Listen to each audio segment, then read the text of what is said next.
Disney's 102 Dalmatians.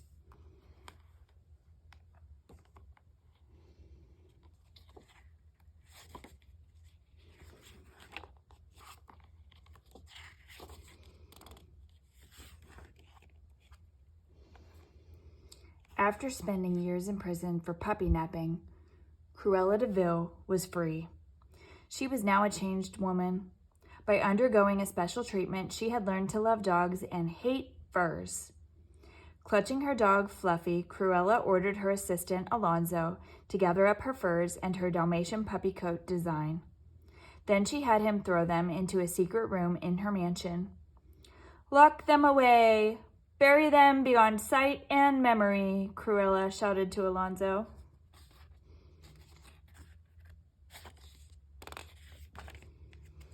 But had Cruella really changed? Her probation officer, Chloe, didn't think so. It was Chloe's job to check up on the released prisoner. Chloe's Dalmatians were upset too when they learned Cruella was free.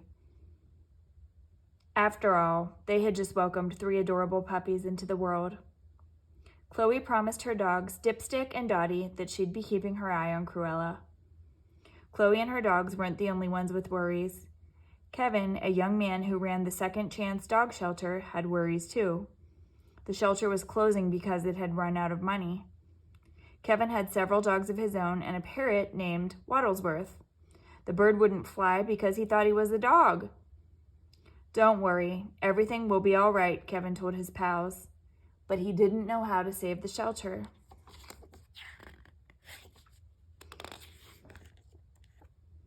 Imagine Kevin's surprise when Cruella arrived at the shelter one day. "This place and I were made for each other," Cruella told Kevin. She bought the shelter on the spot. Within days, Cruella had repaired and redecorated the entire shelter. She even came every day to groom the dogs. Kevin was thrilled, but Chloe was suspicious and kept visiting the shelter to keep an eye on Cruella. "People like Cruella don't change," Chloe told Kevin.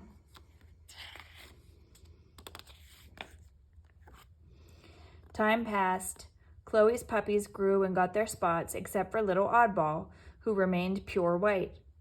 But Oddball kept trying to get spots. One day, Chloe brought the puppies to her office. While trying to get spots from a copier machine, little Oddball fell out of a window. At that moment, Chloe happened to be meeting with Cruella. Suddenly, Chloe looked up and saw Oddball outside. Chloe quickly ran to the window and hauled the puppy inside to safety. Just then, London's huge clock, Big Ben, began to chime. It echoed through the open window. Bong! Bong! Bong! Unfortunately, Big Ben's chimes reversed the treatment Cruella had undergone in prison. Strange things started happening. An odd smile twisted her mouth. Her hair stood on end. Spots danced before her eyes. The evil, fur-loving Cruella was back. Cruella raced home. She tore open her secret room and grabbed her Dalmatian puppy coat design. "My Dalmatian puppy coat, the coat of dreams, the ultimate fur coat," Cruella shrieked. "Alonzo, we're going to make them pay." She would have her coat at last and punish those who had put her in prison for so long. Cruella dashed off to see the famous fur fashion designer, Jean-Pierre Lepelt. She showed him her coat design.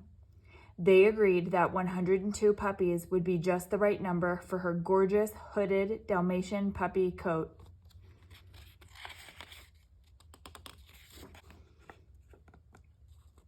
Cruella immediately set her evil plans in motion.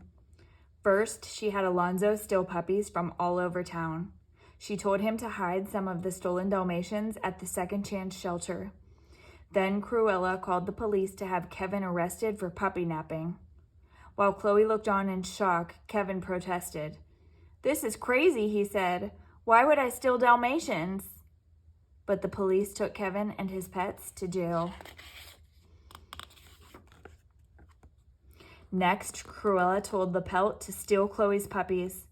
She invited Chloe and Dipstick to a party to keep them out of the way. Chloe and her dog arrived at Cruella's mansion. Other guests had also brought their dogs, and dinner quickly got out of hand. Dogs started to climb on tables, step on plates, and splatter food on everyone.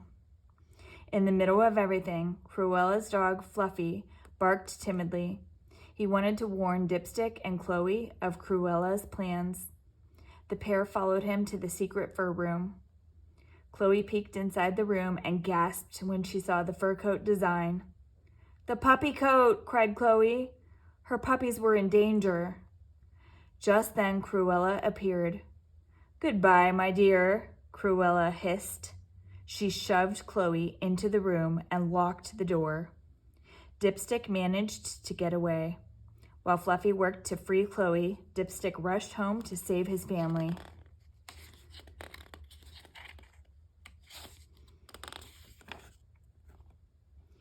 Back at Chloe's, LaPelt was chasing Dottie and the puppies from room to room. He smashed chairs, scattered books, and broke lamps. As the designer reached for Oddball, she darted to a window and barked for help. LaPelt finally grabbed the puppy and stuffed her into his bag, but another puppy nearby had heard her yelps for help.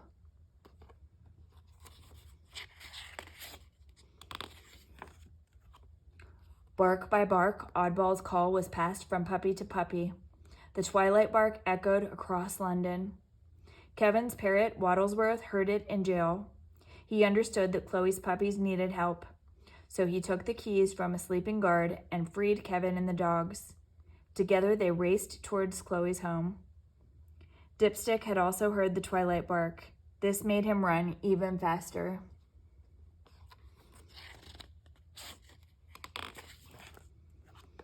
Chloe and Kevin reached Chloe's home at the same time.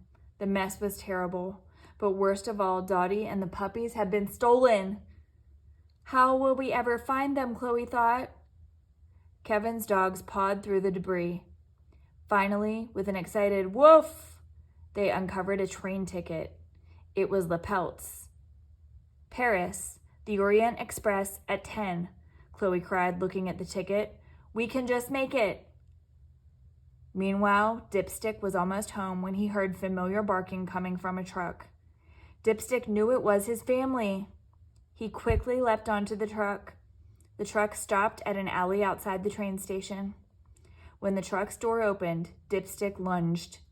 He landed in Alonzo's arms, but after a struggle, Alonzo managed to shove Dipstick into a crate. Cruella was taking the puppies by train to LaPelt's workshop in Paris, but when she pulled Oddball from the bag, Cruella dropped the white puppy. "A rat!" Cruella shouted. "I asked for spotted dogs." Oddball scampered off into the train station. "Find that dog and get rid of it," Cruella screamed at Alonzo. Racing through the station, Oddball dodged suitcases and ducked past feet. Alonzo puffed after her. Finally, he gave up and boarded the train to join Cruella and LaPelt. His truck, Cruella's car, and all the dogs were already aboard. "You took care of the rat?" Cruella asked him.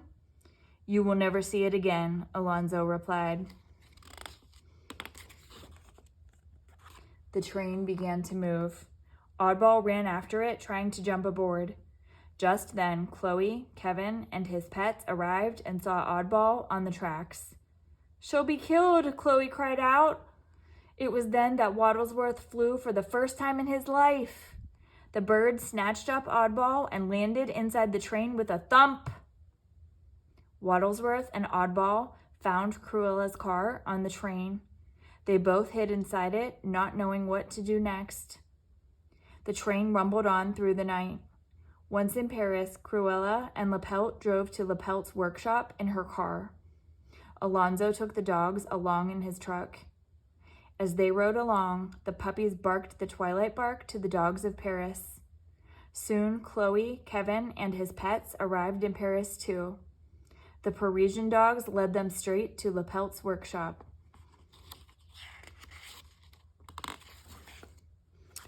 Meanwhile, Waddlesworth and Oddball had slipped into the workshop unnoticed by the workers. The noise of the workers' sewing machines filled the room.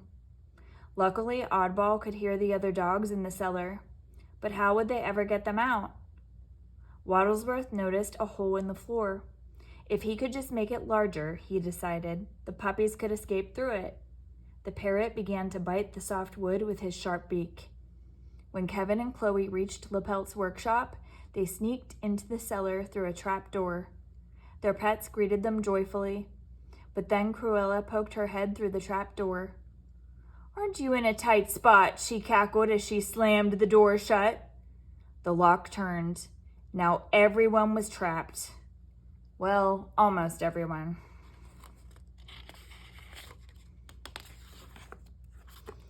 At that moment, Waddlesworth stuck his beak through the hole he had chewed. "Psst! Up here!" the parrot whispered. Working swiftly, Chloe and Kevin began passing the puppies up through the hole in the floor. Upstairs, Oddball led the puppies to a door. It was locked. Desperately looking for another way out, she headed up a staircase. One by one, the puppies climbed the creaking stairs. It seemed as if they might get away when Cruella spotted them. "It's the little rat!" Cruella screamed when she saw Oddball. Then she turned towards Alonzo. "You lied to me! You worm!" She raced after the puppies.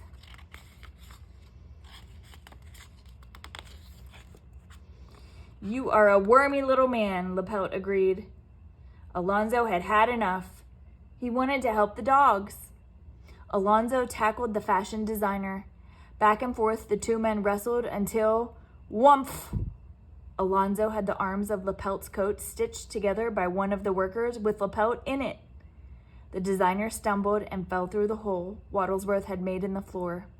LaPelt was stuck in the hole. Alonzo rushed to the trap door. He opened it and set Kevin, Chloe, and the rest of the dogs free.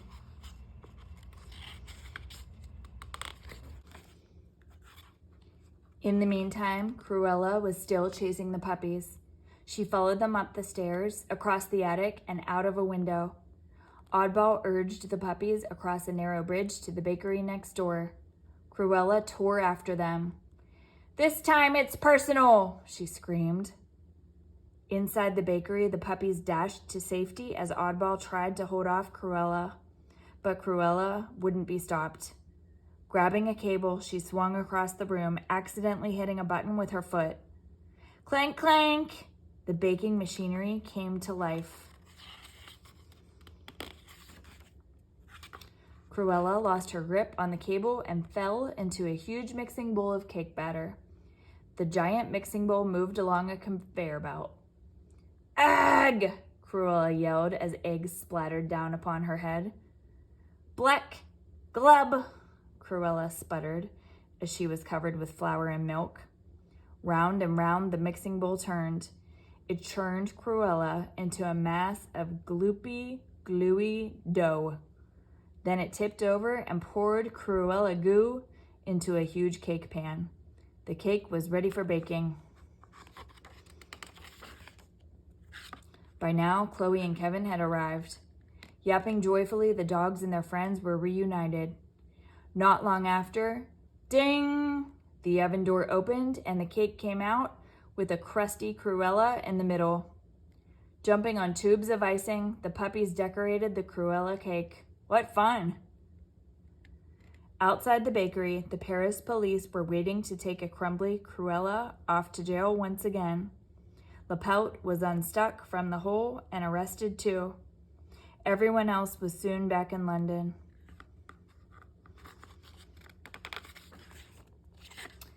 A few weeks later, Alonzo and Fluffy showed up at the Second Chance shelter with a big surprise.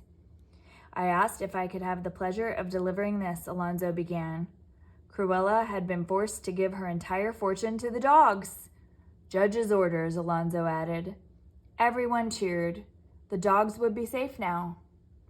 But little Oddball barked the loudest. Everyone looked up to see her sitting happily in the dog sculpture at the front of the shelter. Soon they could see why she was so happy. The brave little puppy's fur was no longer pure white. Oddball had gotten her spots at last.